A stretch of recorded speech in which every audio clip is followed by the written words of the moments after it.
Vanguard rides again. So, today's topic is once again about the Rippaverse. And this time, it's about how PayPal has stolen a lot of money. A, a little over $1 million. Or, well, according to their letter, it was little, but it was actually much more than that. You see, Eric July had to use payment processors in, well, processing the payments for his massively successful Rippaverse. And one of the many payment processors there was PayPal. You know, and PayPal, I've had some some strange interactions with PayPal myself, not related to business, but just strange things that would happen with money mysteriously vanishing through PayPal. And that's what happened to Eric July, except imagine whatever a normal person would lose, like maybe like $10, $20 or something, times like, I don't want to say times a million, but it was a shit ton of money. That's what we'll say.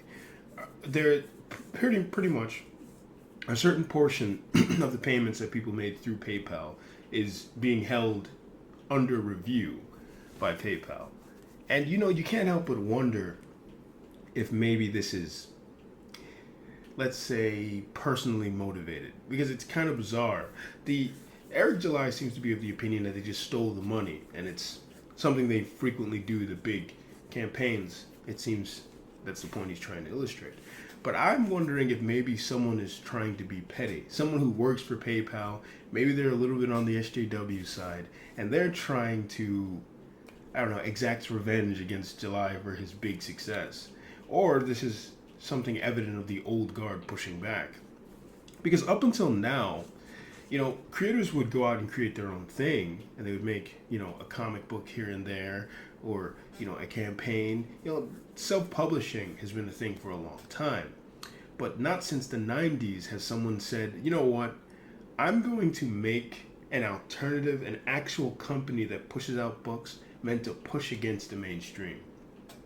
So this is big news. This could potentially, because like there have been attempts to make comic book companies, but none of them saw like a massive, surge in growth within their first campaign like July's had. So maybe, these companies are looking at Rippaverse and thinking, okay, we might actually have a contender in the mix. Things need to be done to stop this from growing. And if you know me in real life, you don't, but if you did, you would know that I'm a very kooky conspiracy theorist type of guy. I think about things like this all the time, about the operations behind what you see all the time, like the people really pulling the strings and the gears working behind something that seems innocuous. And I'll tell you, these companies wage warfare against each other all the time, using methods you would think were, irreprehensible.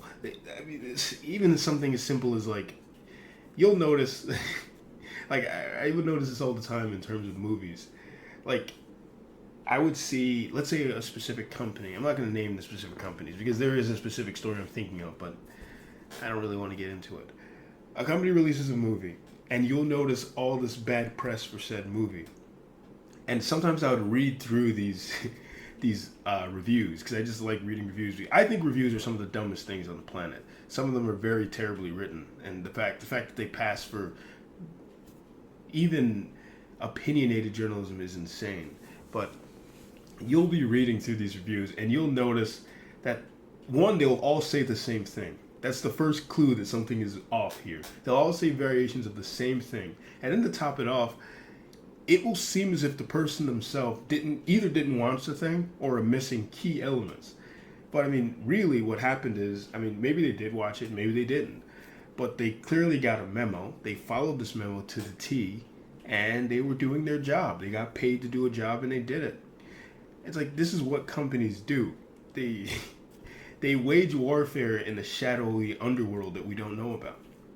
So I'm wondering, in my kooky conspiracy gearing head, if that's what's happening here. But I might be wrong. Anyways, Vanguard out.